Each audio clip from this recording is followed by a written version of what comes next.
Everyone, this is Akshay Chopra, lecturer of biology. You are welcome to your favorite channel Biology Knowledge Point. So आज इस lecture में हम discuss करेंगे +2 class का topic bioreactors.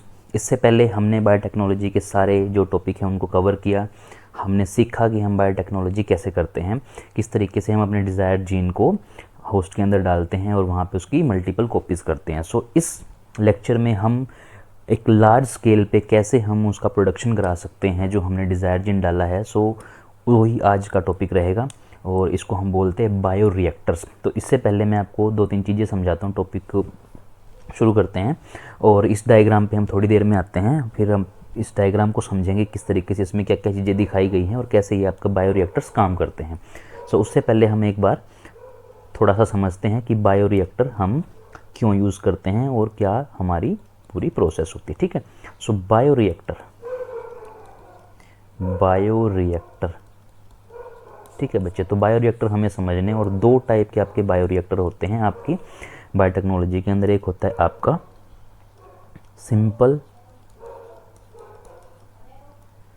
Stirred और दूसरा होता है आपका स्पार्ज्ड। दोनों का कहाँ यूज़ करना है, कैसे यूज़ करना है वो सीखते हैं। ठीक है। सबसे पहले हम ये समझते हैं कि हम इन टैंक का यूज़ क्यों करते हैं। मान लो किसी कंपनी को, कोई कंपनी है और वो कोई मेडिसिन बनाती है। ठीक है। उस कंपनी को जो मेडिसिन बनाती है उसको ऑर्डर मिल गया कि आपको 100 टन मेडिसिन का प्रोडक्शन कराना है, हमें 100 टन मेडिसिन चाहिए। तो वो कंपनी क्या करेगी, लैब में 100 टन बनाना बहुत मुश्किल है, नहीं हो पाएगा। सो उसके लिए एक लार्ज स्केल पे काम करना पड़ेगा। ठीक है। लार्ज स्केल पे काम करना पड़ेगा और लार्ज स्केल पे काम करने के लिए बायोरिएक्टर्स का यूज़ किया जाता है इंडस्ट्री के थ्रू। तब जाके इन बायोरिएक्टर्स को हम यूज़ करते हैं और लार्ज स्केल पे प्रोडक्शन कराते हैं। अब यहाँ पर मैं आपको इसके बिहाफ पर 2 ग्राफ समझाऊँगा। ठीक है। उससे पहले आप एक छोटा सा कंसेप्ट समझो। आपके जो बैक्टीरियल कल्चर होता है, जो आप न्यूट्रिएंट डालते हैं, जिसको हम बैक्टीरियल कल्चर बोलते हैं। ठीक है। Bacterial culture. ठीक है। इस बैक्टीरियल कल्चर को हम 2 सिस्टम के थ्रू मैनेज करते हैं। एक होता है आपका क्लोज सिस्टम, एक होता है बच्चे क्लोज सिस्टम, और एक होता है open system. Close system and open system. और ओपन सिस्टम हम कॉन्टिन्यूस सिस्टम भी बोलते हैं। ठीक है। अब इसको समझते हैं दोनों में क्या फ़र्क है। देखो ध्यान से। क्लोज सिस्टम वो सिस्टम होता है जिसके अंदर आपका जो न्यूट्रिशन होगा, जैसे मान लो ये एक मैंने क्लोज सिस्टम बनाया, इस क्लोज सिस्टम के अंदर आपने अपना जो भी न्यूट्रिशन है वो सारा डाल देना है और इसमें एक फ़िक्स वॉल्यूम में आपका जो प्रोडक्शन होगा वो फिक्स वॉल्यूम में होगा। इसको कोई आप आपने इसमें 100 टन या फिर 10 टन के लिए अगर आपने न्यूट्रिशन डाला है तो आपका इतना ही प्रोडक्शन होगा और इतना प्रोडक्शन होने के बाद आपका ये बंद हो जाता है क्लोज सिस्टम। लेकिन ओपन सिस्टम और कॉन्टिन्यूस सिस्टम ऐसा सिस्टम होता है जिसके अंदर आप क्या करते हैं, मान लो ये कोई टैंक है, इसके अंदर आपने न्यूट्रिशन भरा, तो यहाँ पर एक आपका होल रहता है जहाँ पर आप न्यूट्रिशन डालते रहते हो और यहाँ से आप न्यूट्रिशन को निकालते रहते हो, जो आपका प्रोडक्ट है। ठीक है। यहाँ से आपने डाला और यहाँ से आपने निकाला और ये कंटिन्यू चलता रहता है। इसका मतलब क्या है, यहाँ पर आप एक फिक्स्ड वॉल्यूम में ही आप अपना न्यूट्रिशन डाल के अपना प्रोडक्ट तैयार कराते हो और इसको आप कंटिन्यू डालते रहते हो। अभी इन दोनों को कहाँ यूज़ करना है, देखो मान लो किसी कंपनी को 10 लीटर किसी इंजेक्शन का ऑर्डर मिला है, तो वो क्या करेंगे, सिर्फ इतना ही बनाएंगे, ज़्यादा नहीं बनाएंगे। लेकिन यहाँ पर कोई कंपनी है वो मान लो PCM बनाती है, पैरासीटामोल बनाती है, तो वो प्रोडक्शन कराती रहेगी कंटिन्यू ताकि मार्केट में उसकी अवेलेबिलिटी बनी रहे। ठीक है। अब इन दोनों के हम ग्राफ की बात करें तो जब क्लोज सिस्टम का हम ग्राफ बनाते हैं तो ग्राफ कैसे बनता है, ध्यान से देखो। यहाँ पर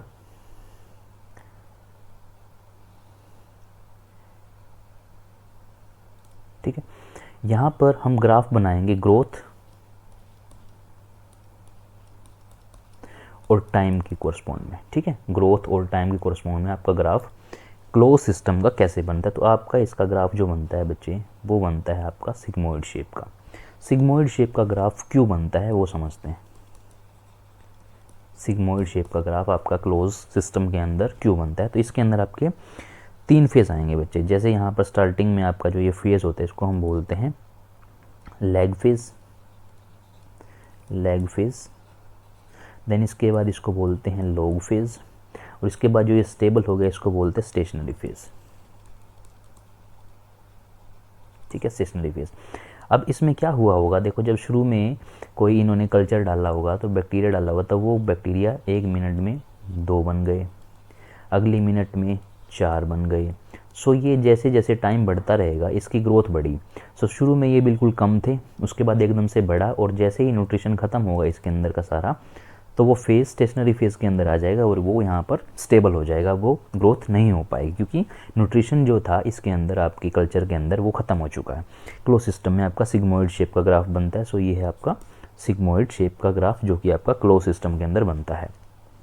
अब हम बात करते हैं कॉन्टिन्यू सिस्टम के अंदर। कॉन्टिन्यू जो आपका ओपन सिस्टम होता है इसके अंदर जो आपका ग्राफ बनता है वो आपका स्ट्रेट बनता है।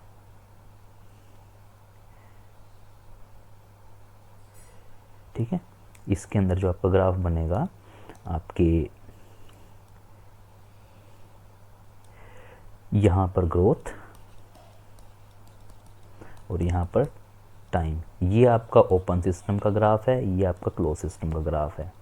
आई होप दोनों में फ़र्क आपको समझ में आएगा। ओपन सिस्टम है क्योंकि आप न्यूट्रिशन के लिए रॉ मटेरियल डाल रहे हो प्रोडक्ट के लिए और साथ में आप बाहर से निकाल रहे हो, तो ये कंटिन्यू चलता रहेगा, तो इसमें जो ग्राफ है वो गिरेगा नहीं, ग्रोथ चलती रहेगी। इसमें ग्रोथ एक टाइम पे आके रुक जाएगी। सो इसलिए यहाँ पर क्लोज सिस्टम में ऐसा ग्राफ बनेगा सिग्मोइड शेप का, और उसमें आपका स्ट्रेट ग्राफ बनेगा। ठीक है, अब हम चलते हैं हमारे NCERT के बायोरिएक्टर पर, जो कि आपका ये डायग्राम है। ठीक है, इसको समझते हैं क्या है। देखो ये सबसे पहला जो आपका है ये आपका सिंपल स्टील टैंक है, ये आपको जो दिख रहा है इसमें आपको बहुत सारी चीज़ें दिख रही हैं। आपको मैं एक चीज़ और बता देता हूँ सिंपल सी, बिल्कुल आप याद रखना।